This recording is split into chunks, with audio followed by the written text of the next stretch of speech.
नाज़रीन, 26 साल पहले की बात है कि क्रिकेट को खैरबाद कहते हुए और कभी सियासत में न आने का नारा लगाते हुए इमरान खान एक रूहानी और सियासी सफ़र पर निकले और तब्दीली का नारा लगाकर आज इक़्तिदार के 2 साल मुकम्मल कर चुके हैं। इसमें कोई शक नहीं कि खान को पुराने पाकिस्तान से कई मसाइल विरासत में मिले, मगर अहम बात यह है कि वज़ीर आज़म साहब ज़मीनी हक़ाइक़ को जाने बगैर बड़े बड़े दावे कर दिए, अवाम से सिर्फ 100 दिन में बेरोज़गारी ख़त्म, गुर्बत ख़त्म करने का ख्वाब भी दिखा गए और सबसे बढ़कर एहतसाब और इस्लाहात का जो नारा लगाकर नए पाकिस्तान की बुनियाद रखने की बात की थी, वो भी ताहाल पूरी नहीं होती नजर आई। मईशत का पहिया भी बर्फ रफ्तारी से ना दौड़ सका जिसका दावा किया गया। अपोजिशन भी गैर मुतमईन रही और अवाम भी मायूस, मगर ऐसा भी नहीं कि पीटीआई ने कुछ मुहाज़ों को सर नहीं किया हो। 2 साल पीटीआई कारकर्दगी का अहाता करेंगे आज के प्रोग्राम में, लेकिन पहले देखते हैं ये रिपोर्ट। पाकिस्तान तहरीक इंसाफ की हुकूमत के 2 साल मुकम्मल, कितने कामयाब कितने नाकाम। 2 साल कबल 2018 में पाकिस्तान तहरीक इंसाफ के सरबराह इमरान खान ने 18 अगस्त को वजीर आजम की हैसियत से हल्फ उठाया था, तो पूरी कौम की पुरुमीद नजरें इन पर मरकूज थीं। सन 2013 से लेकर सन 2018 के इलेक्शन होने तक इन 5 सालों में इमरान खान और इनकी जमात ने जहां एक जानिब माजी के हुक्मरानों पर सख्त तरीन तनकीद के तीर बरसाए, तो वहीं साथ साथ उन्होंने अपनी जमात को इस हैसियत में पेश किया कि जो बरसरे इक़्तिदार आते ही सिर्फ 90 दिन में मुल्क के हालात तब्दील कर देगी। एहसास प्रोग्राम, नया पाकिस्तान हाउसिंग स्कीम, मॉडल लंगर खाना, पनाहगाह प्रोग्राम, गरीब दोस्त प्रोग्राम, बिलियन ट्री सुनामी समेत कई मंसूबे शुरू हुए, लेकिन खारजा पॉलिसी में मुश्किलात ने मुसलसल तहरीक इंसाफ की हुकूमत को परेशान किया। साथ ही साथ मुल्क में बेरोजगारी और महंगाई में भी इजाफा हुआ, जबकि 1 करोड़ नौकरियां और 50 लाख घर देने और शफाफ एहतसाब के दावे भी पूरे ना हो सके। ताहम वजीर आजम इमरान खान ने हुकूमत के 2 साल मुकम्मल होने पर कहा, 24 साल जद्दोजहद अभी खत्म नहीं हुई, मुआशरे के कमजोर तबके के लिए बहुत कुछ करना बाकी है। हमारी जद्दोजहद का महवर हर कमजोर पाकिस्तानी है। उन्होंने कहा, जितना भी मुश्किल वक्त आए अवाम का साथ नहीं छोड़ूंगा। आम आदमी की जिंदगी बेहतर बनाना जद्दोजहद का असल मकसद है। कौम की जिंदगी बेहतर बनाने की जद्दोजहद और अज़म में कप्तान कामयाब होते हैं या नहीं, इसका फैसला तो आने वाला वक्त ही करेगा। वेलकम बैक नाज़रीन, प्रोग्राम का बाकायदा आगाज करते हैं। अपने मौजूद मेहमानों को तारुफ करा दूं। इस वक्त बिलाल गफ्फार साहब मौजूद हैं, MPA PTI। साथ साथ हमें सरदार नज़ाकत साहब ने ज्वाइन किया स्टूडियो में, मेंबर बिलावल हाउस मीडिया। बहुत शुक्रिया आप दोनों का। टेलीफोन लाइन पर हमें ज्वाइन करेंगे इम्तियाज फरहान साहब, सीनियर सहाफ़ी हैं, और इसके अलावा हमें टेलीफोन लाइन पर ही ज्वाइन करेंगे डॉक्टर फ़ारूक सलीम, माहिर मुआशियात भी हैं और गहरी नज़र रखते हैं तमाम हालात पे। बिलाल साहब, सबसे पहले तो आप लोगों को बहुत बहुत मुबारक हो कि आज आप लोग के 2 साल कंप्लीट हो गए हैं। पिछले साल जब प्रोग्राम कर रहे थे तो आपसे सवाल कर रहे थे, जी 1 साल आपने मुकम्मल किया है, तो आप जवाब देते थे कि जी अभी डायरेक्शन हम सिमत का तयन कर रहे हैं। अब सिमत का तयन हो गया है, अब अल्हम्दुलिल्लाह शुरुआत हो गई है। For inviting me. मैं पूरी पाकिस्तान कौम को मुबारकबाद देता हूँ कि आज हमारे पूरे 2 साल कंप्लीट हुए हैं, और मैं ये ऑन द रिकॉर्ड ये मानता हूँ कि फर्स्ट ईयर जो था वो काफ़ी टफ था। अब मैं उस डिबेट में, उस डिटेल्स में नहीं जाता कि हम इकनॉमी किस हालात में मिली, रिकॉर्ड डेफिसिट, और हमारा जो मुल्क था वो नियर डिफ़ॉल्ट था। अगर आज आप मुझसे पूछें कि पाकिस्तान तहरीके इंसाफ की बड़ी कामयाबियों में से जो मैं आपको 2 बड़ी कामयाबियां बताता हूं कि जो हमारे कप्तान प्राइम मिनिस्टर इमरान खान की लीडरशिप में और उनकी टीम ने किया, वो एक कि इंडिपेंडेंट और एक जामिया आपकी फॉरेन पॉलिसी, जिसकी वजह से पाकिस्तान का जो इमेज है पूरी दुनिया में, फ्रॉम टेररिज्म टू टूरिज्म, अब आपको पूरी दुनिया के जो मसाइल हैं, अमेरिका, अफगानिस्तान, वो ये समझ गए कि उनके मसाइल पाकिस्तान की इन्वॉल्वमेंट के बगैर हल नहीं होंगे। आपकी पिछले हुकूमतों में तो ये होता था कि आपके पास कोई फॉरेन मिनिस्टर ही नहीं होता था। वो जो पहले डू मोर का मुतालबा करने वाले आज कह रहे हैं कि Pakistan has played its vital role and positive role. दूसरा, इकोनॉमिक फ्रंट में जो आपकी इकोनॉमी डिफॉल्ट हो गई थी, Pakistan was on the verge of default. आपके पास 2.5 महीने से भी कम का इंपोर्ट बिल का कवर रह गया था। लोन्स का जो इतना बड़ा था, रिकॉर्ड डेफिसिट हमें सामना करना पड़ा। $19 बिलियन का करंट अकाउंट डेफिसिट पाकिस्तान की हिस्ट्री में कभी भी नहीं हुआ। एक्सपोर्ट्स आपकी गिर रहे थे, रेमिटेंसेस गिर रहे थे। तो ये हमारी फॉरेन पॉलिसी और इकोनॉमिक पॉलिसी को आप क्रेडिट देंगे, उन्होंने अपने जितने भी ब्रदरली कंट्रीज थे उनके साथ मिलके हमने जो फाइनेंसिंग की वो सारी रिक्वायरमेंट्स हमने पूरी की। मार्च 2020 में हमारी इकोनॉमी जो है वो ऑफ टेक होना शुरू हुई और उसमें कोरोना आया। फिर जो जिस तरह हमारी लीडरशिप ने, प्राइम मिनिस्टर साहब की जो स्मार्ट लॉकडाउन की जो पॉलिसी थी, सक्सेसफुल पॉलिसी जिसको पूरी दुनिया ने अप्रिशिएट भी किया और उसको रिकग्नाइज भी किया। बड़ी क्रिटिसिज्म थी कि लॉकडाउन नहीं हो रहा, लेकिन स्मार्ट लॉकडाउन के साथ जो आपने नतीजा देगा क्या, और अल्लाह का बड़ा शुक्र है, अल्लाह का करम है कि हमने कोविड जो पूरी दुनिया में तबाहकुन साबित हुआ है, हमने उसको फाइट किया। और आज हम जहाँ जो अगस्त 2020 में खड़े हुए हैं, मैं आपको ये बड़े वसूख से कह रहा हूँ एंड आई फील प्राउड कि आप जो इकोनॉमिक इंडिकेटर निकाल दें वो पॉजिटिव इंडिकेटर्स हैं। मैं आपको जुलाई के थोड़े से नंबर्स बता दूं। सीमेंट सेल्स अप बाय 40%, आपके exports in dollar terms was up by 14%। और ये मैं आपको मंथ ऑन मंथ नहीं बता रहा हूँ, ईयर ऑन ईयर की मैं आपको इंक्रीमेंट बता रहा हूँ। इस पे मैं आऊंगी बिलाल साहब, इस पे मैं आऊंगी। हमने स्टैट्स पे भी बात करना है, इकोनॉमी पे भी बात करना है। जरा हम आपके अपोजिशन पार्टी से भी तो जरा मुबारकबाद या जो भी इन्होंने देना है, विश करना है, नहीं करना है। सरदार साहब, एक तो बात माननी है कि चैलेंजेस तो थे, बहरहाल विरासत में मिले, लेकिन आज सुबह से हम देख रहे हैं सारे मिनिस्टर्स जो है बात कर रहे हैं, बिलाल साहब ने भी कहा, इन्होंने जो पोर्ट्रे की चीजों को कि नई तर्ज हुक्मरानी की बुनियाद डाली है इन्होंने, इतने तमाम चैलेंजेस के बावजूद। आप लोग समझते हैं ऐसा है? देखें शाजिया, बहुत शुक्रिया। बिलाल भाई हमारे तो बड़े मासूम इंसान हैं, इन्होंने बात की। मैं समझ रहा हूँ कि पाकिस्तान के अंदर जितनी पीटीआई की हुकूमत से तबाही आई है, पाकिस्तान की हिस्ट्री में इस तरह नहीं मिलता। इन्होंने बहुत सारे स्टैटिस्टिक्स आपके सामने शेयर किए, फॉरेन पॉलिसी की बात की। फॉरेन पॉलिसी इनकी इतनी कामयाब है कि पहले वाली हुकूमतें श्रीनगर और जम्मू की बात करती थी, मकबूजा कश्मीर की बात करती थी, जबकि आज हिंदुस्तान के अंदर और पाकिस्तान के अंदर मुजफ्फराबाद और आज़ाद कश्मीर को बचाने की बात हो रही है।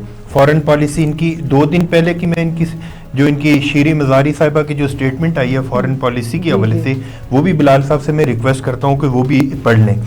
एक सिंगल मेगा प्रोजेक्ट पाकिस्तान के अंदर ये नहीं दे सके। एक प्रोजेक्ट बता दें, एक प्रोजेक्ट बता दें पाकिस्तान के अंदर, वो सूबाई हुकूमत का है। हाँ। मैं उस पे भी जितनी रिजर्वेशन है और जितनी करप्शन हुई है उस पे तो मेरे ख्याल में सुप्रीम कोर्ट से इन्होंने स्टे लेके अपना वो प्रोजेक्ट कंप्लीट किया है। मैं समझता हूँ कि आज पाकिस्तान के अंदर, मैं इनके साथ कोई कंट्रोवर्शियल, कोई किसी तरह की बहस नहीं करना चाहता, लेकिन पाकिस्तान के लोग आज, वो लोग जो इमरान खान को जिन्होंने पाकिस्तान के ऊपर मुसल्लत किया था, वो लोग भी शर्मिंदा हैं। तो ये मुबारकें एक दूसरे को देते फिर रहे हैं।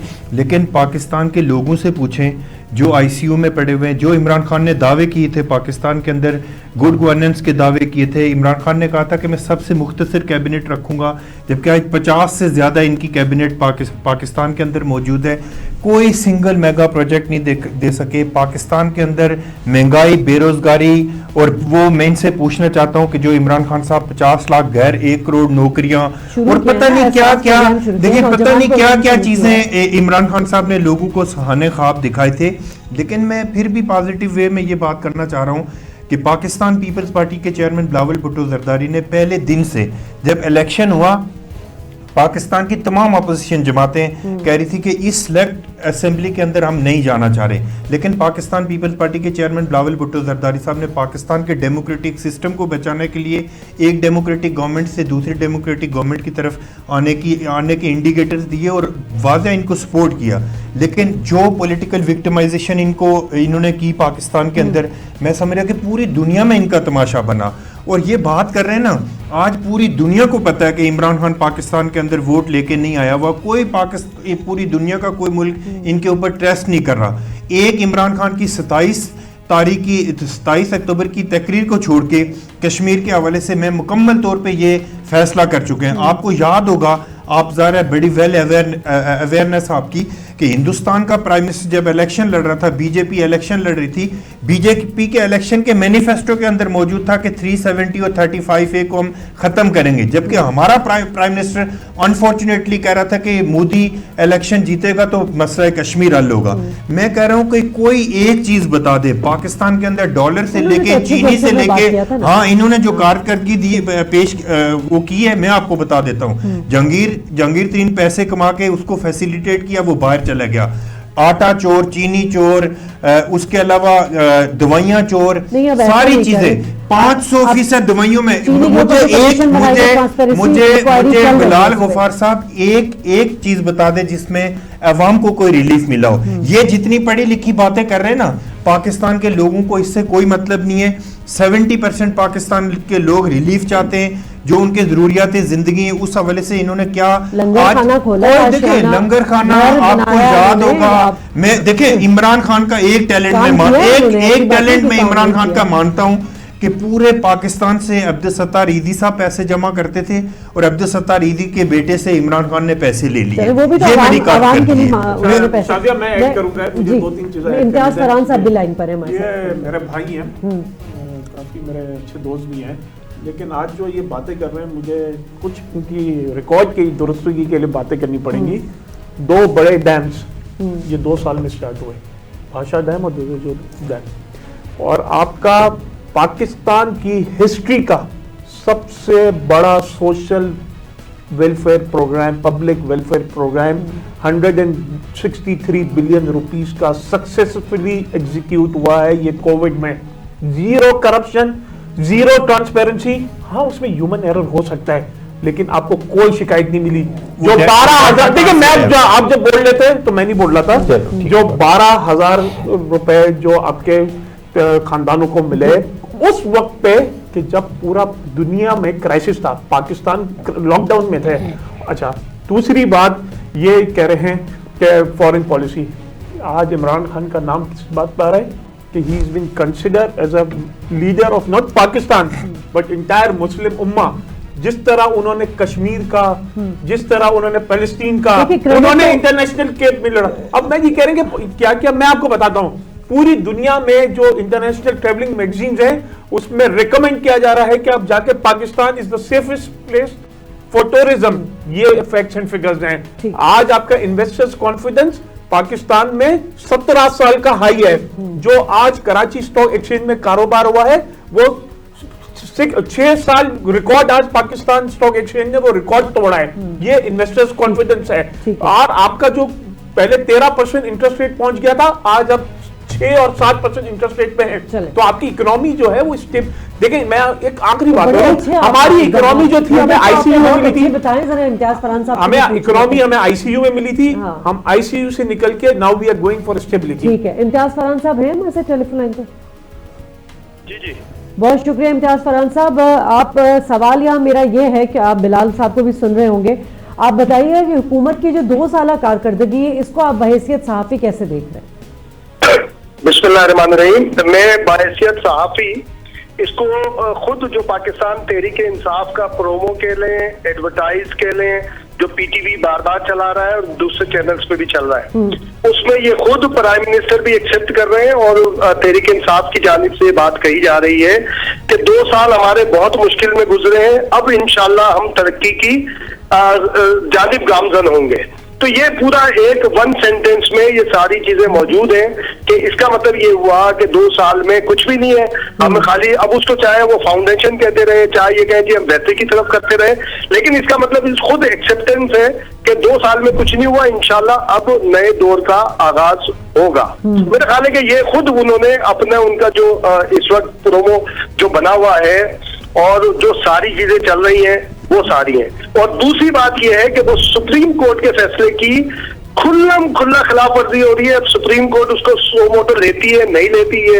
आपको याद होगा सुप्रीम कोर्ट का फैसला मौजूद है कि कोई ऐसा इश्तहार नहीं, जो मेरे आपके पैसे रोके थे इस हुकूमत ने आके, क्यों रोके थे कि जनाब हमारे मीडिया हाउसेस के पैसे इसलिए रोक दिए गए थे कि नवाज शरीफ ने, शहबाज शरीफ ने और जो माजी की हुकूमत है उसने अपनी तस्वीरों के साथ इश्तहारात चलाए थे, अपने प्रमोशन के लिए इश्तहारात चलाए थे, और इसलिए उन्होंने पैसे रोक लिए कि हम आज वही वो काम हो रहा है कि जो तरक्याती बातें हैं, जो सारी 2 साल की कारगुजारी है, वो आप देख लें कि किसकी पिक से और किसके मामलात से चल रहे हैं, वो सारी वायलेशन हो रही है। और बाकी आदादो शुमार शादियां आपको पता है, जो चाहे बोल दें आप, तस्दीक कहीं नहीं है। क्योंकि ये सरदार भी हमारा भाई है, वो भी बिलाल भी हमारा भाई है। ये बोलेंगे जनाब हमने ये किया है, वो बोलेंगे नहीं किया। आप इसकी तस्दीक के लिए चले, ये जो 1100 अरब रुपए की बात होती है ना, मैं ऑन रिकॉर्ड कह रहा हूँ, कोई 1100-1200 अरब ये पॉलिटिकल है। 255 अरब रुपए के मामला है ये, 255 अरब वो बाकी जाके 1100 या 1200 अरब रुपए एज होल है। आप जाए, आप इसको आदादा शुमार लेकर आए, आपको आदादा शुमार में आपकी तस्दीक कहीं से नहीं होगी। एक पॉलिटिकल स्टेटमेंट होती है, एक रियल स्टेटमेंट होती है। पॉलिटिकल स्टेटमेंट में चल रहा है। खारजा पॉलिसी की बात है तो मैं तो सैल्यूट करता हूं अपने चीफ ऑफ आर्मी स्टाफ को, ISI के चीफ को मैं सल्यूट करता हूं कि खराब काम किया तुम शाह महमूद कुरैशी ने। पेज पर है ना, आप ये भी तो देखें ना। नहीं, एक पेज अलग चीज है जनाब, एक पेज अलग। अगर पेज पे ना बॉटम में कोई चीज लगती है खबर, एक पेज अगर मैं अखबार का पेज ले लूं तो जो शेर सुर्खी है तो उस पेज की जान शेर सुर्खी है। बॉटम में लगी हुई खबर नहीं है, सिंगल कॉलम लगी हुई खबर नहीं है कि जो काम हमारे वजीर खारजा ने खराब किया, वो जाके 2 दिन से वहां पे काम कर रहे हैं, वहां पे बैठ के बातें हो रही है, ये हो रही है। क्या आप मेरी फौज को इस तरह से इस्तेमाल करोगे? मैं उसके ऊपर रिएक्ट करूंगा। पॉलिटिक्स, फौज जब पॉलिटिक्स करेगी तो मैं फौज को क्रिटिसाइज करूंगा, लेकिन जब फौज मेरा काम कर रही है, मेरे पाकिस्तान के लिए काम कर रही है, तो ये खारजा पॉलिसी इनकी नाकाम है।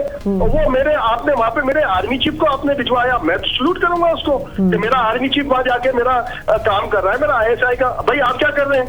आपने तो सारा और श्रीनगर मिलके काम कर रहे हैं ना इम्तियाज साहब, सिविल और अस्करी क़यादत मिलके काम कर रहे हैं ना सर, आप क्यों गलत सोच रहे हैं? मिल क्या है?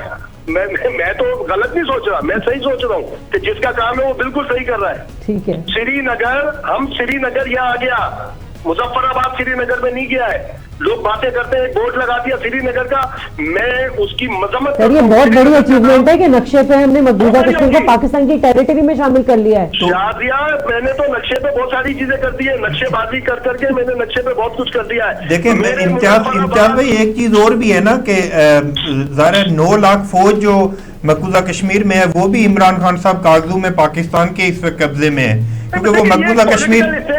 देखिए सरदार भाई, ये एक होगा पॉलिटिकल, हम पॉलिटिकल से हटके मुजफ्फराबाद श्रीनगर में जिस दिन लिखा जाएगा उस दिन मुझे दिल में ठंडक मचेगी। मेरे इस्लामाबाद में श्रीनगर का नाम लिखा जा रहा है, मुझे तकलीफ होती है, मैं उस बोर्ड की तरफ जाता ही नहीं हूँ, मैंने उस रोड को छोड़ दिया है। मुझे अभी 3 दिन पहले वहां जाने का इत्तेफाक हुआ था, मैं उस रोड के सामने नहीं गया कि मुझे वो श्रीनगर पढ़ना पड़ेगा। मुझे श्रीनगर के अंदर इस्लामाबाद का नाम जिस दिन नजर आएगा, जिस दिन वहां मुजफ्फराबाद का नाम नजर आएगा, शादिया, मुझे उस दिन खुशी होगी। और ये मैं बायसे पाकिस्तानी भी बात कर रहा हूँ, बायसे साफी भी बात कर रहा हूँ, मैं किसी कैलकुलेशन में नहीं जाता कि IPPs में ये हो गया, हमने ये काम कर दिया, वो काम नहीं। वो आपका इश्तार बोल रहा है कि हम 2 साल में कुछ नहीं कर सके, वो मुश्किल साल थे। अब इंशाल्लाह जो मसाइल थे इम्तियाज साहब, वो इनको विरासत में भी तो मिले। PTI को ये बैठी हुई पाकिस्तान पीपल्स पार्टी, इनके खिलाफ बात करते हैं, इमरान खान साहब नून लीग के खिलाफ बात करते हैं कि इतना बिगाड़ पैदा कर दिया, उसको ठीक करने में टाइम तो लगेगा। ठीक है, चले, विरासत में सिर्फ मुश्किलात मिली, विरासत में आपको ये बने बनाए काम नहीं मिले, मोटरवे नहीं मिली, सीपैक आपको विरासत में नहीं मिला, आपको जो काम सारे पेंडिंग में वो भी तो विरासत में मिले ना। ठीक है, आप मुश्किल चीजें बता रहे, वो आसान चीजें भी बता दें। चलें ब्रेक ले लूं इम्तियाज साहब, फिर कंटिन्यू करेंगे इस डिबेट को, हमारे साथ ही रहिएगा।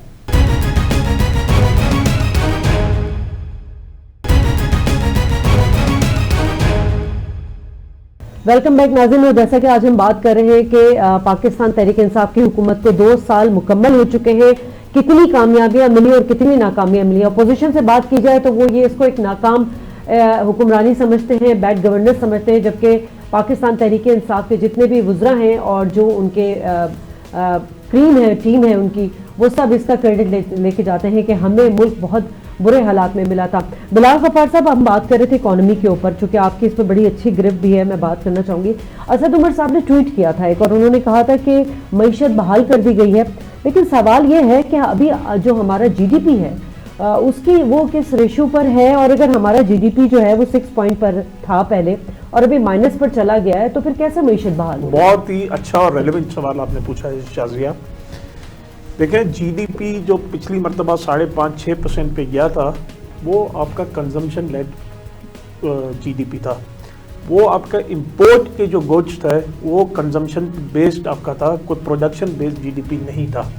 और हमेशा जब आप कंजम्पशन लेड इकोनॉमी की बात करते हैं तो मैं एक बड़े आम आदमी आपका सुन रहा होगा ये शो कि आपका इकोनॉमी का जो पटाखा जो था ना वो फूटना ही था।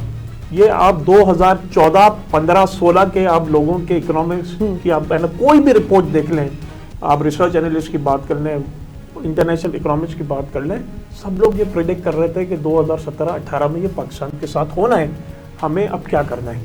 हमें जो करना है वो इंपोर्ट सब्स्टिट्यूशन, और हमें हमारे एक्सपोर्ट बढ़ाने हैं, और हमें हमारी इंडस्ट्रियलाइजेशन को बढ़ा के लोकल प्रोडक्टिविटी को बढ़ाना है। जब आपके इंपोर्ट्स बेस्ड होता है तो आपके साथ एक और मसला होता है कि आपका जो तजारती खसारा है वो बहुत ज़्यादा बढ़ जाता है। जो 2018 में रिकॉर्ड आपका ट्रेड डेफिसिट था, ठीक है, जब आपका रिकॉर्ड ट्रेड डेफिसिट की वजह क्या थी? एक और जो उन्होंने जो लास्ट हुकूमत ने जो डिस्पैरिटी क्रिएट की थी वो था आपका artificial dollar parity. Miftah Ismail खुद आगे जब इसाकदार चले गए थे, मिफ्ता इस्माइल ने खुद टीवी पे ये एक्सेप्ट किया कि ये हमारी सबसे बड़ी मिस्टेक थी कि हमने डॉलर को आर्टिफिशियली हमने मैनेज किया हुआ था, जिसकी वजह से आपने इंपोर्ट को सस्ता रखा हुआ था और आपका एक्सपोर्ट जो था वो कॉम्पिटिटिव नहीं था। तो अब हमने देखिए, जब आपने एक होता है ग्रोथ मेजर्स और एक होता है आपको इमरजेंसी मेजर्स, हमने इमरजेंसी मेजर्स लेके चलिए आपने इंपोर्ट तो कम कर दी, मैं सीधा आ रहा हूँ ना, मैं सीधा आ रहा हूँ, हमारी क्या कामयाबी? इसी पे आपकी मैं बता रहा हूँ ना, मैं इसी पे बता रहा हूँ कि हमने पहले इमरजेंसी बेसिस पे हमें हमारा करंट अकाउंट डेफिसिट हमें अपना डिमिनिश करना था, उसको ट्रिम डाउन करना था। वो हमने तकरीबन 70% हमने एज कम्पेयर टू 2018 हमने वो हमारा ट्रेड डेफिसिट और करंट अकाउंट डेफिसिट को हमने कंट्रोल किया। अब हमें क्या करना है? एक्सपोर्ट बढ़ाना है। अब देखिए 14% जो पूरी दुनिया अभी भी कोविड में है, 14% का डॉलर टर्म्स में एक्सपोर्ट बढ़ना बहुत खुशआइंदेद है। जहां पे बांग्लादेश, इंडिया के एक्सपोर्ट्स जुलाई 2020 में गिरे हैं, लेकिन हमारे इंक्रीज हुए हैं। क्यों? कि हमने एक्सपोर्टर्स को रीफाइनेंसिंग फैसिलिटी, इंटरेस्ट रेट में कमी, इसके साथ उनके रिफंड्स और जो हमारी जो इंडस्ट्रियलाइजेशन पॉलिसी है उसके जो आप रिजल्ट्स आना शुरू हो गए। अब आप देखिएगा कि अगस्त जो जुलाई का नंबर आएगा उसमें आपका फिर आपका सरप्लस करंट अकाउंट डेफिसिट आएगा। तो आपके पास एक फिस्कल स्पेस क्रिएट हो रही है जिसपे आप डेवलपमेंट प्रोजेक्ट्स में पैसे लगाएंगे और आपकी इकोनॉमी जो है वो आहिस्ता आहिस्ता आपकी इंप्रूवमेंट होगी और आपका जीडीपी ग्रोथ, मैं कहता हूं इस साल भी शायद आपकी जीडीपी ग्रोथ इतनी नहीं होगी, लेकिन मैं समझता हूं 2022 और 2023 में आपकी जीडीपी ग्रोथ आप 4-4.5 के लेवल पे फिर पहुंच जाएंगे। ठीक है, वाकई कल्टीवेटिव एरिया जितना हमारा एग्रीकल्चर है, हमारा एक्सपोर्ट सेक्टर है, हमारे दीगर चीजें हैं, आपको लग रहा है कि वाकई बिलाल साहब जो फिगर्स और फैक्ट्स बता रहे हैं वो वाकई काबिल यकीन है? आपके जो व्यूअर्स हैं वो देख के बिलाल साहब की व्यूअर्स तो कंफ्यूज हो जाते हैं, वो देख के हंस रहे होंगे कि ये पता नहीं किस मुल्क की बात कर रहे हैं कि इतनी खुशहाली बता रहे हैं कि मैं तो सोच रहा था मैं पता नहीं किसी दूसरे मुल्क में बैठा हुआ हूँ। मैं खुद बिजनेसमैन भी हूँ। मैं समझ रहा हूँ कि पाकिस्तान के अंदर इस वक्त जितनी मुश्किलात का शिकार एक्सपोर्टर हैं या पाकिस्तान के अंदर जो बिजनेस कम्युनिटी से जाके आप पूछ लें, जितना वॉर हो रहे हैं, जिस तरह इलेक्ट्रिसिटी के रेट बढ़े, आप मेरी सुन लेना, बिलाल भाई की बातें सारी रटी रटाई बातें, ये पिछले साल भी मेरे शो में आते थे, इसी तरह की बातें करते थे, ये आज भी इसी तरह की बातें कर रहे हैं और 2021 में भी ये इसी तरह शो करेंगे, इसी तरह पढ़ी लिखी बातें करेंगे। ये 90% पाकिस्तान 90% पाकिस्तान के लोगों का ये मसला नहीं। आप इनसे ये पूछ लें कि 500% जो दवाइयों की कीमत बढ़ी है पाकिस्तान के अंदर, जो चीनी की, मैं कह रहा हूं कि सुप्रीम कोर्ट खुद नोटिस ले रहा है और ये जहांगीर तरीन और हजारों चोरों को, लाखों चोरों को फायदा देके ये उनको फैसिलिटेट कर रहे हैं। मैं समझ रहा हूं कि पाकिस्तान के लोग देख रहे हैं कि ये जिस तरह तमाशा लगा हुआ पाकिस्तान के अंदर, और जिस तरह मैं आपको शाजिया बताऊं ना, आप आम पब्लिक में भी एक शो कर लें, जो जोलियां उठा के इमरान खान की और उसकी हुकूमत को लोग बददुआएं दे रहे हैं, और मैं समझ रहा हूं कि ये बददुआएं इमरान खान के साथ साथ उन सिलेक्टर को भी लग रही हैं जिन्होंने पाकिस्तान के ऊपर इमरान खान जैसे नायल आदमी को मुसल्लत किया है। और जो आपको याद होगा कि इमरान खान साहब, सुन लेना, मेरी सुन ले, इमरान खान साहब आपको याद होगा कि पूरे आखिर में 3-4 साल तक ये कहते रहे कि असद उमर इकॉनमी का अरस्तु बैठा हुआ है, ये कर लेगा, वो कर लेगा। आज इनसे आप और आने के 1 साल बाद या 6, 7, 8 महीने बाद उसको खुद ही डिनोटिफाई किया। मैं समझ रहा हूं ये वो बात कर रहे हैं, ये उस पार्टी के रिप्रेजेंटेटिव बात कर रहे हैं जिन्होंने 12 साल में सिंध को तबाह कर दिया। सुप्रीम कोर्ट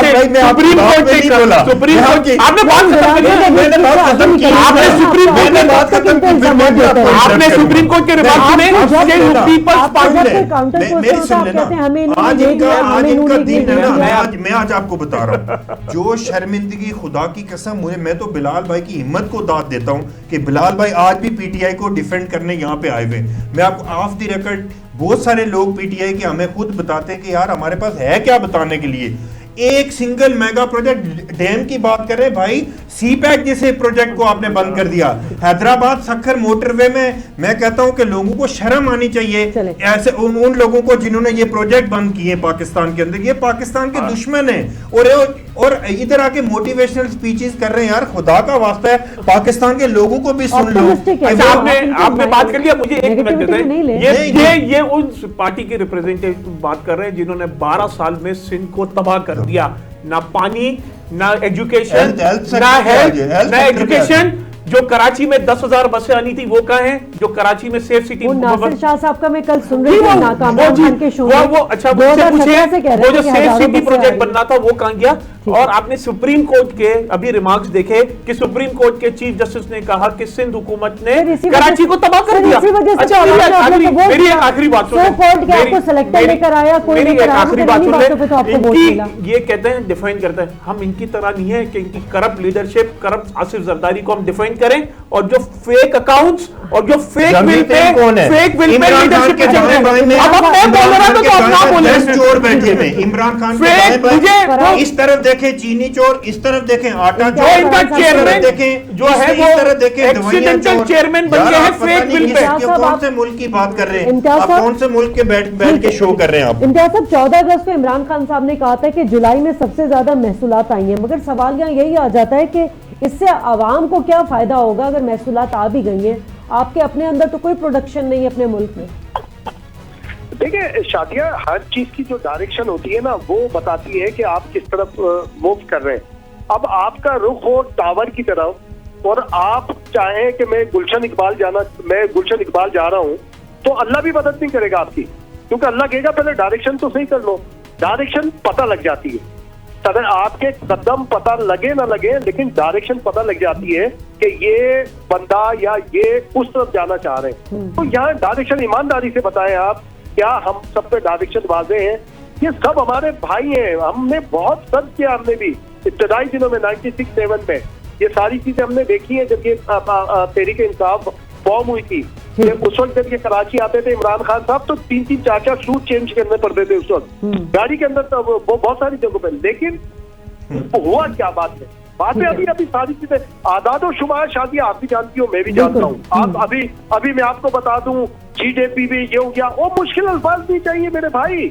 आटा कितने का है, चीनी कितने की है, तनख्वाह कितनी मिल रही है, और मेरी जॉब सिक्योरिटी क्या है, ये सारी चीजें होती हैं। जीडीपी ये आप बिजनेसमैन को बता सकते हैं, आप किसी का इकोनॉमिक्स को बता सकते हैं। और हमें बड़ी शर्म आती है, मुझे नवाज शरीफ साहब के दौर में, इसाक डार के दौर में भी हम इसाक डार साहब से भी ये बात कही थी हमने, हम रेफरेंस देते हैं बाहर के ममालिक का, फला ने जी, वो जी, फला अखबार ने, फला इदारे ने हमारी बड़ी वाहवाह कर दी। भाई पाकिस्तान में किस इदारे ने वाहवाह की है? पाकिस्तान में आप किसी भी बिजनेस कम्युनिटी के लोगों के पास जाएं, आप बैठे, आप देखें, ये अभी कंस्ट्रक्शन कंपनी की बात हो रही है ना शादी, कितनी उसकी पब्लिसिटी हो रही है और कितना आपने दिसंबर तक दिया है। मैं अपने भाइयों से ये कहता हूँ, मेरे भाई, इसको अनाउंस हुए 1 महीना तकरीबन होने को है, आप बता दें कितनी डायरेक्ट मनी आ गई है, कितना हमारे अकाउंट के अंदर पैसे आ रहे हैं। अभी हमें ये कहा जा रहा है कि जनाब हमारे वो रिजर्व बढ़ गए, और मेरे भाई रिजर्व किस तरह से बढ़े बोलते हुए हमें शर्म आ रही है। बंदे वापस आ रहे हैं, हमारे बाहर ममालिक से वापस आ रहे हैं, वो अपने पैसे लेकर वापस आ रहे हैं। इमरान खान ने कहा था ना कि बाहर के मुल्क के लोग नौकरी करने पाकिस्तान आएंगे। सारी चीजें हमारे अपने पाकिस्तानी वापस आ रहे हैं, वो लेके आ रहे हैं। भाई छोड़ दें, हुकूमतें आती जाती रहेंगी भाई, पाकिस्तान एक ही है और इंशाल्लाह उसमें रहना है, वो कोई मसला नहीं। देखिए पाकिस्तान के बारे में तो बात करें और सारी चीजें आप 2 और 2 4 करके शादियां आप लेके पाएंगे ना, आप ये बीच में मुश्किल अल्फाज नहीं आने चाहिए। जनाब जीडीपी ग्रोथ हो गई है इतना, ये हो इससे आवाम को कोई सरोकार नहीं, बिल्कुल नहीं। अच्छा आवाम की जिंदगी में महंगाई गुर्बत नहीं खत्म हुई। हाँ, और शादियां देखो, बात ये कि जैसे हमारा भाई बोल रहा था कि एक्सपोर्ट वगैरह, देखिए एक्सपोर्ट बढ़ेगी तो आपको डॉलर चाहिए होंगे, इंपोर्ट होगी तो आपको डॉलर देने, एक्सपोर्ट होगी तो आपके पास डॉलर आएंगे। अभी ये पेंडेमिक जो था, एक्सपोर्ट कुछ भी नहीं हुई हमारी एक्सपोर्ट, ठीक है, और डॉलर क्यों बढ़ गया भाई? डॉलर किस लिए बढ़ गया? कह लगे नहीं, वो डॉलर इसलिए बढ़ गया कि रेमिटेंस नहीं आ रही थी, और यार रेमिटेंस सबको तनख्वाहें उतनी मिल रही थी मेरे भाई, पूरी दुनिया में पाकिस्तानियों को उतनी तनख्वाह मिल रही थी, जिन्होंने रेमिटेंसेस भेजने होते थे वो भेजते थे। कैसे रुक गई रेमिटेंस? अब ये खामखा कैमोफ्लेज करना, खामखा दूसरे डायरेक्शन पे लेके जाना, तो ये है, हमें सीधी सी बात होनी चाहिए कि जनाब अभी ये काम है, आगे हम अच्छी तरह चलते हैं। अब अच्छा एहतसाब भाई होना चाहिए, एहतसाब कौन मना कर रहा है? एहतसाब नहीं होना, लेकिन इसका हमें रिजल्ट क्या मिला है, हमें रिजल्ट पता लग जाए ना कि भाई क्या है, किस तरह से। अभी मैं और आप बात करना शुरू करेंगे तो कहा जाएगा ये जी लिफाफे साफी है, ये फला है, हमारी फैमिली को इन्वॉल्व, हमें उसकी परवाह नहीं है, करता नहीं कोई भी कि जी आपको जरदारी ने खरीद दिया होगा, आपको नवाज शरीफ ने खरीद दिया होगा, और नहीं भाई, कोई खरीदना होता तो हमें इतना थोड़ी होते। यहाँ पर इस वक्त जो हुकूमत में इस वक्त बैठे हुए ज्यादा बिकने वाले तो यहाँ पर बैठे हुए इस वक्त, अगर हम उसमें बात करते तो सारे मामला आ जाते। भाई हम तो कह रहे हैं कि इस अकाउंटेबिलिटी से फर्क पड़ा या नहीं पड़ा। अब मैं अकाउंटेबिलिटी पर ही आऊंगी, क्योंकि पीटीआई का जो मंशूर था उसमें एहतसाब का नारा लगाया गया था, लेकिन उसके बाद से तवातुर से हमने जब देखा था कि नैब से जितने अपोजिशन के लीडरान हैं उनका एहतसाब किया जा रहा था, और जिस तरह से किया जा रहा था अपोजिशन उसे सियासी इंतकाम गर्दान रही थी। इस पर ब्रेक ले लें इम्तियाज साहब, फिर बात करेंगे। नाज़रीन यहाँ लेते हैं एक ब्रेक।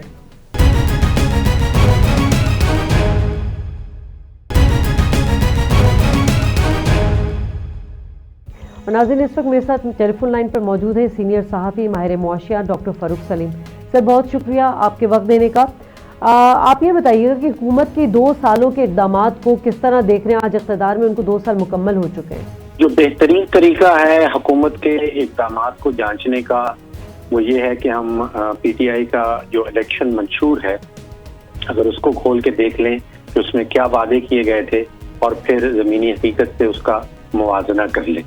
सबसे ज्यादा जिक्र जो 2018 में पीटीआई 61 पेज का जो उनका मंशूर है उसमें 38 दफा तालीम का जिक्र किया गया था। दर्जनों पेजेस हैं जहां तालीम के मुतालिक कहा गया उसको किस तरह बदल दिया जाएगा, उसमें किस तरह इस्लाहात लाई जाएंगी। इसका जवाब हम सबके सामने है कि जमीनी हकीकत क्या है। तो एजुकेशन में क्या किया, वादे क्या थे और जमीनी हकीकत क्या है। दूसरा जो इशू था वो इंस्टीट्यूशंस का था, इदारों का इस्लाहाती वादा था और उसका 31 दफा जिक्र किया गया है मैनिफेस्टो के अंदर, मंशूर के अंदर। दर्जनों पेजेस ऐसे हैं मैंने देखे जिसमें इंस्टीट्यूशंस का बार बार जिक्र किया गया, उनमें इस्लाहात लाई जाएंगी। इस्लाहात जो उनमें आई वो हम सबके सामने हैं। तीसरा इशू था पुलिस रिफॉर्म्स का ऊपर, पुलिस के ऊपर इस्लाहात लाई जाएंगी और 21 दफा मंशूर में पुलिस का लफ्ज इस्तेमाल किया गया, इस्लाहात का लफ्ज इस्तेमाल किया गया। पुलिस में क्या तब्दीली आई है, क्या विफाक में क्या तब्दीली आई है, जहाँ पे पीटीआई की हुकूमत है जिन सूबों में उसमें पुलिस में क्या तब्दीली आई है। फिर लूटा हुआ माल जो है उसके हवाले से वादा किया गया था। अब ये देखना है कि कितने डॉलर पीटीआई की हुकूमत जो है पिछले 2 सालों में वापस लेके आई है।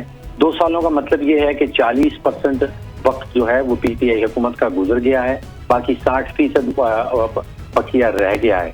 एक और बहुत बड़ा वादा किया गया था स्टेट ओन एंटरप्राइजेस के हवाले से, जिसमें पाकिस्तान रेलवेज है, पीआईए है, पाकिस्तान स्टील है, जो तकरीबन 1800 अरब का सालाना बोझ बन जाते हैं हमारे ऊपर। उनमें क्या तब्दीली आई है हम सबके सामने है।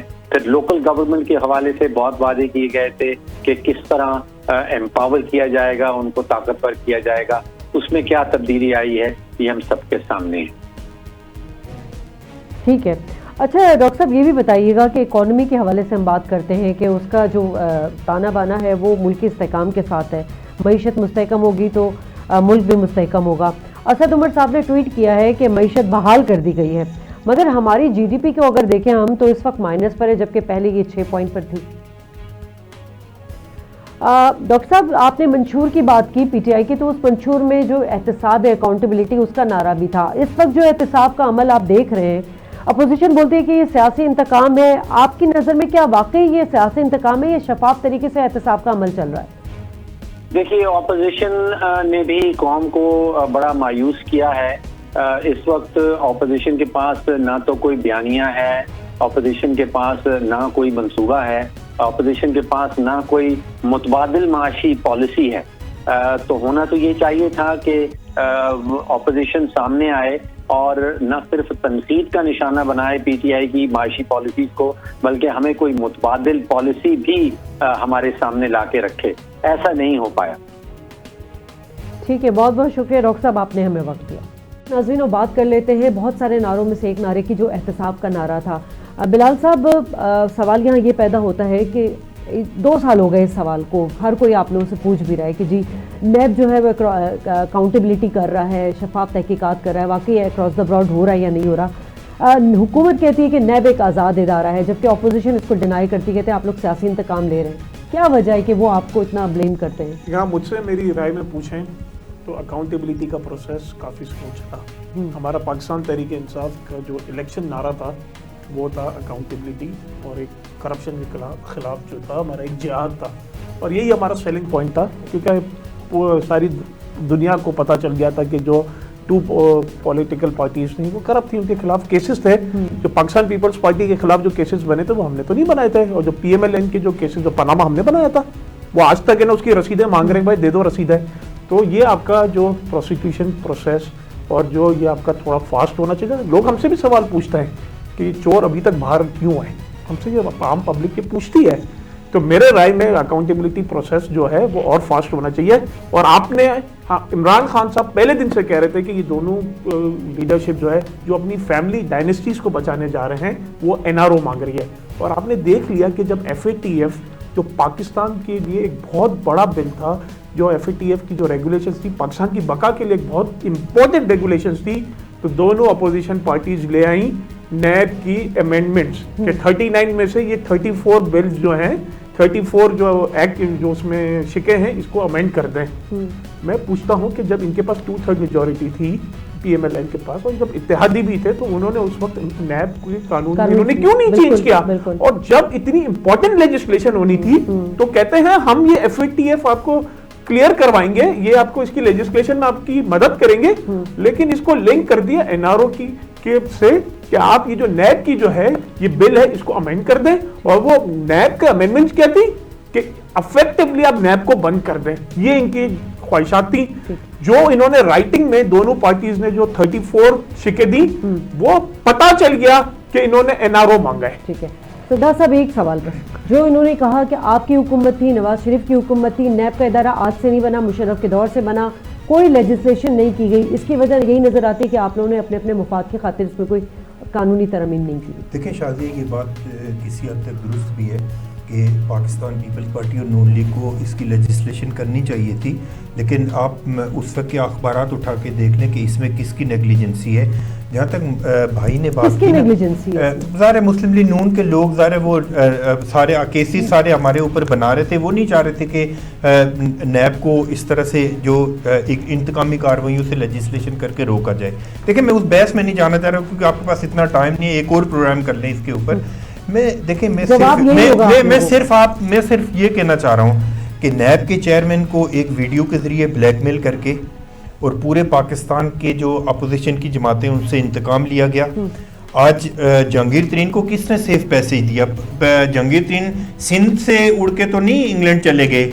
आज नज़र मोहम्मद गोंदल की फैमिली के ऊपर 42 अरब रुपए की करप्शन थी, हमने तो नहीं बंद करवाई। आज जो इनकी दवाइयों के जो राजा साहब थे उनकी जो उनके बहुत सारे रेफरेंस, मालन जब्बा सुन लेना, मालन जब्बा केस में कोई नहीं पूछने वाला, सिर्फ नैब के चेयरमैन को ब्लैकमेल करके नैब के वो एक दिखावा था, नैब के चेयरमैन को ब्लैकमेल करके सिर्फ इंतकामी कार्रवाइयां की गई। और मैं इनसे पूछता हूँ कहाँ गया वो जो $200 अरब पाकिस्तान के मुंह पे मार रहा था वो पूरी दुनिया के मुंह पे मार रहा था और 1 अरब पाकिस्तान के ऊपर लगा रहा था। ये सारे पॉलिटिकल इनकी स्टेटमेंट्स थी, जितने इन्होंने झूठ बोले। आपको याद होगा कि आमद मीर के एक प्रोग्राम में इमरान खान साहब ने कहा था कि अमेरिका में एक बंदा है जो लोकल एयरलाइन चलाता है, मेरी उससे बात हो गई, पाकिस्तान के अंदर देखे एक मैं कह रहा हूं कि इमरान खान साहब से कह रहा हूं कि भाई आप कहते थे कि मैं अगर किसी से कर्ज मांगूंगा मैं उससे पहले खुदकुशी कर लूंगा। खुदा का बोलते एक बात पूरा करके दिखा दो। चलो एक काम कर ले। वो कह रहे थे कि हॉलैंड का प्राइम मिनिस्टर साइकिल पे आके आता है, तो खुदा के लिए मैं बिलाल गफ्फार साहब को कहता हूं कि एक दफा प्राइम मिनिस्टर को बोल दे कि साइकिल पे आके दिखा दे। ये जिस तरह लेविश लाइफ गुजार रहे हैं और अपने जितने इमरान खान के एटीएम्स थे टोटल उनको इस गवर्नमेंट में फैसिलिटेट किया गया और बिलाल को भी कुछ नहीं मिला। मैं आपको सही बता रहा हूँ, ये जितने ग्रास रूट लेवल के पॉलिटिकल वर्कर थे, हमारी इनके साथ हमदर्दियां हैं दोस्तों के साथ। मुझे पता है कि जो पीटीआई के एक्चुअल कारकुन थे वो इस दौर के अंदर जितना उनको नजरअंदाज किया गया और जो जिनको ब्लैकमेल करके जिनको सोलो फ्लाइट करवा के जिनको करा के उनको अपनी हुकूमत में शामिल करा उनको फैसिलिटेट किया गया। ठीक है, आप कहते हैं नहीं जी नैब दायरे इख्तियार में ही नहीं हुकूमत के, तो फिर आपने मुशीरे नैब क्यों रखा आपने? देखिए नैब जो है वो आपने सवाल पूछा है, अब आप मेरा सवाल पूछा है तो उसका जवाब भी सुन लें।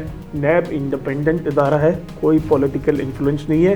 जब यही नैब पीपल्स पार्टी के लीडरशिप को रिलीज कर दे बेल पे नैब की कोच, तो मेरा सवाल ये नहीं था। आज है ना हमारी हक की फतह। मेरा सवाल ये है कि अगर नैब आजाद इदारा है तो आपने मुशीर साहब शहजाद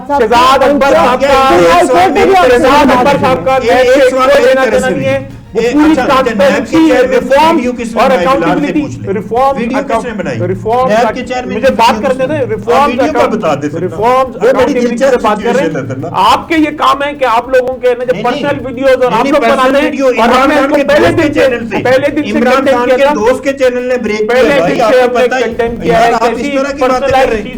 और हम इसमें हम नहीं पढ़ते। तो मैं पूछ रहा हूं आपसे, इसकी मिसाल ये वही है कि जब इनके पास कोई पॉलिटिकल आर्गुमेंट्स नहीं होते तो ये पर्सनलाइज हो जाते हैं। इदारों में इस्लाहात कहां गए?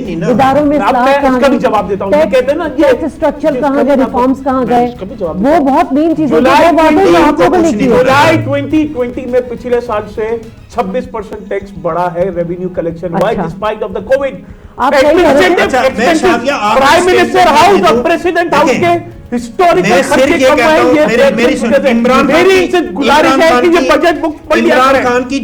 इमरान खान की जो एटीएम्स थी वो 5-5 दफा अपने पैसे पूरे कर चुकी हैं। खुदा की कसम बिलाल जैसे लोगों को कुछ नहीं मिला, हमें बहरहाल छोड़े, लेकिन बहरहाल मैं 5-5 दफा पैसे पूरे। इम्तियाज फरहान साहब से बात करें। इम्तियाज फरहान साहब शॉर्टली बता दीजिएगा, डिबेट बहुत लंबी हो गई है, एहतिसाब का नारा लगाया गया, लेकिन आपको वाकई लगता है कि शफाफ एहतिसाब किया गया है?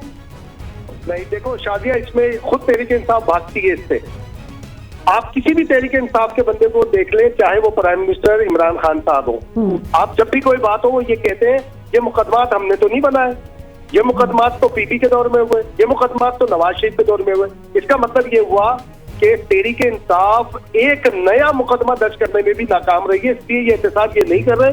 तहरीक मुस्लिम लीग नून एहतसाब कर रही है, पाकिस्तान पीपल्स पार्टी एहतसाब कर रही है, चाहे वो एक दूसरे से एहतसाब कर रही हो। इनकी अपनी जबान है, इनकी अपनी ये बातें। और अभी भी जो हमारा भाई बिलाल कह रहा था, दूसरी इतना आजाद इदारा है। उस्मान बुजदार साहब को जब सम्मन हुआ नेब ने बुलाया तो शादिया खुद सरकारी लोगों ने, जो खुद सरकारी थे, चाहे वो फयाज चौहान साहब हो, XYZ हो, वो क्या कहते थे? जनाब हम पेश होंगे, हम पेश होंगे और हम जवाब देंगे, ये बात करते थे ना। अब जब वो वापस आए तो आज आपने सुना उनका एकदम नैरेटिव चेंज हुआ, जादू की छड़ी घूमी। उन्होंने कहा मुझे तो नेब ने गवाह के तौर पे बुलाया था, अब मैं सेंटर फॉरवर्ड के तौर पे खेलूंगा, अब मैं बहुत आगे बढ़ के खेलूंगा। क्या इनको ये पहले नहीं पता था उस्मान बुजदार को या इनके वकीलों को कि उन्हें गवाह के तौर पे बुलाया गया? कभी सुना था कोरोना काटता है अब वो गवाह हो गए। इसका मतलब है कि जादू की छड़ी, जादू की जप्पी भी लग गई और जादू की छड़ी भी चल गई। और दूसरी बात ये है कि अगर आप एक और चीज देख लें कि आप अगर इस मामले में यानी कि आप चाहे कहते नेब आजाद इदारा है, ये वो आजाद इदारा है शादिया जिसके लिए वजीर आजम का एक खास तौर पर माविन खुसूसी बराए नेब शहजाद अकबर को मैंने यही सवाल किया था विक्टिमाइजेशन। जी मैंने ये कहा था सुप्रीम सिंध हाईकोर्ट के रिमार्क्स भी आए थे। चले ये शादियां ये बिल्कुल ऐसे ही है कि आपको याद होगा मुस्लिम लीग नून के दौर में सैफुर रहमान साहब होते थे। तो अब ये शहजाद अकबर के होते हुए जो माविन खुसूसी हैं कैबिनेट में बैठते हैं। नेब का चेयरमैन नहीं बैठ सकता कैबिनेट के अंदर, माविन खुसूसी बैठता है कैबिनेट के अंदर। वैसे आपको याद होगा इम्तियाज फरहान साहब मुशर्रफ के दौर में भी 2 जनरल थे जिन्होंने ये रिजर्वेशन दी थी कि नैब के दायरे इख्तियार जो है वो उस तरह से शफाफ नहीं है। बहरहाल बहुत शुक्रिया इम्तियाज फरहान साहब, आप हमारे साथ मौजूद थे। बिलाल गफ्फार साहब शॉर्टली जरा बता दीजिएगा, अब आप लोग की डायरेक्ट 3 साल आपके पास हैं, हम आपको 5 साल मजीद देने को भी तैयार हैं, लेकिन इस आवाम के लिए, इस मुल्क के लिए आप लोग क्या कर सकते हैं? मैं आपको एक शॉर्ट सेंटेंस में कंक्लूड करूंगा कि वर्स्ट इज ओवर, और आपके उर्दू में बोलने के जो बुरे दिन थे वो गुजर गए, ताकि मैं आम आदमी और ये मेरे भाई समझ सकें। और आप देखेंगे कि पाकिस्तान जो है इकोनॉमिक ग्रोथ होगा, आवाम को रिलीफ मिलेगा। ये तो वो उस वक्त होगा जब इमरान खान साहब के हाथ खुले हुए होंगे। मुझे सिर्फ एक बात बता दें कि इमरान खान साहब जिस तरह सोचते हैं, हमें उनकी नीयत पे कोई शक नहीं, क्या स्टेटस को भी उसी अंदाज में सोच रहा है? इमरान खान जो है वो हिस्ट्री और पाकिस्तान की हिस्ट्री में सबसे कामयाब प्राइम मिनिस्टर होंगे, और 2023 के जो इलेक्शंस होंगे उसमें हम फिर से है ना हुकूमत बनाएंगे, और सिंध में भी इंशाल्लाह ताला जो चीफ मिनिस्टर होगा वो पाकिस्तान तहरीक इंसाफ से होगा। ये आप लिख लें मेरे, लिख लें। जिस तरह नासिर शाह साहब 2017 से लिखवाते हुए आ रहे हैं ना हर मीडिया हाउस में जाके कि जी नासिर हुसैन शाह साहब वज़ीर इत्तलात सूबाई वज़ीर इत्तलात, उन्होंने कहा था कि जी 2017 से मैं सुनती आ रही हूँ उनको कि जी हमारे पास अब ट्रांसपोर्टेशन का ये हाल होगा, हेल्थ का ये हाल होगा, तालीम का ये हाल होगा। सिंध में भी आप लोग डिलीवर नहीं कर सके, 12 साल होने वाले हैं, तो आप इनको भी तो टाइम देना थोड़ा सा। हेल्थ के हवाले से मैं आपको बताऊं, बिलाल भाई बहुत पढ़े लिखे आदमी हैं, इनको ऑनेस्टली अगर इनसे पूछेंगी तो हेल्थ सेक्टर में पूरे पाकिस्तान के लोग सिंध के अंदर इलाज करवाने आते हैं, चाहे वो जिगर का ट्रांसप्लांट है, चाहे वो हार्ट की डिजीज़ है, मतलब तमाम बीमारियों का इलाज सिंध में लोग करवाने हैं। जहाँ तक ट्रांसपोर्ट की बात है, ज़ाहिर है जब फेडरल गवर्नमेंट सिंध गवर्नमेंट के फंडिंग जो पूरी प्रोवाइड नहीं करेगी जो एनएफसी अवार्ड के मुताबिक है, 18वीं तरमीम के मुताबिक, तो फिर ज़ाहिर है बहुत सारे प्रोजेक्ट रुक जाएंगे। कल सीएम साहब की प्रेस कॉन्फ्रेंस सीएम साहब ने कितने रिजर्वेशन शो किए। चलें, बहुत टाइम हमारा शॉर्ट हो गया है। आप दोनों मेहमानों का बहुत शुक्रिया अदा करूंगी। दोबारा एक डिबेट में आपसे फिर मुलाकात होगी। नाज़रीन, शाज़िया खान को प्रोग्राम से इजाजत दीजिए। अल्लाह ने के बाद।